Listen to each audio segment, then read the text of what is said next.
4 expressões ofensivas que se diz em Quimbundo. Se você ouvir uma dessas expressões, fica mesmo ofendido, ok? Porque são expressões pesadas. E a quarta é a mais pesada de todas. Olá pessoal, meu nome é Giovanni. Se você quer aprender Quimbundo e perceber mais sobre a língua da Angola, segue a minha página e deixa o teu like. Vamos para a primeira palavra. A primeira palavra que os angolanos utilizam bastante é cariatuge. Cariatuge, na língua portuguesa, significa seu trouxa de merda, seu babaca de merda, ok? Para quem fala espanhol, é como seria, eres um imbecil, um inútil.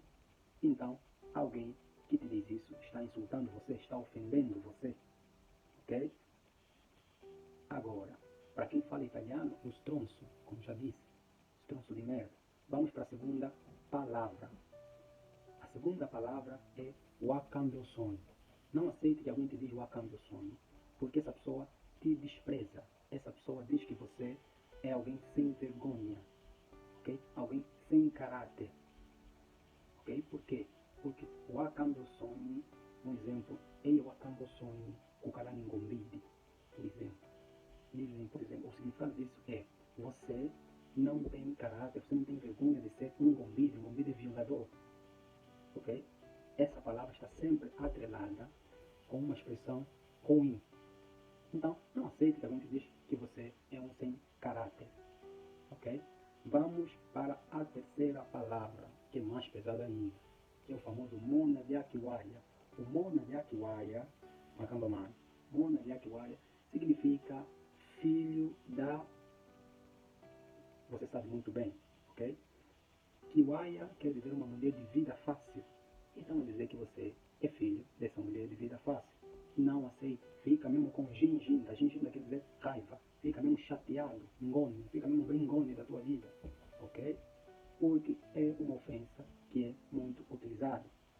Vamos para a quarta e a última e a mais pesada de todas, que é Ndefuanicadiapemba. Ndefuanicadiapemba quer dizer vai para o inferno, vai para aquele lugar, vai, entende? Vai para o abismo, ok? Vai morrer com Satanás, o significado literal da palavra é esse, ok? E essa expressão é muito pesada em Quimbundo. Se calhar não tanto em português, mas é uma das mais pesadas em Quimbundo. Então, se alguém te diz isso, tens que ficar mesmo aborrecido, ok? E, por exemplo, Ndefuanicadiapemba em italiano seria tipo mortacci tua, ok? Em espanhol, me cago em tus muertos. São expressões muito pesadas, ok? E se você curtiu o vídeo, deixa o teu like, deixa o teu comentário, diz o que você acha. Se você está interessado, quer saber sobre a língua da Angola, ok? Dos povos mumbundos ou ambundos. E segue, tua como xala que é morrendo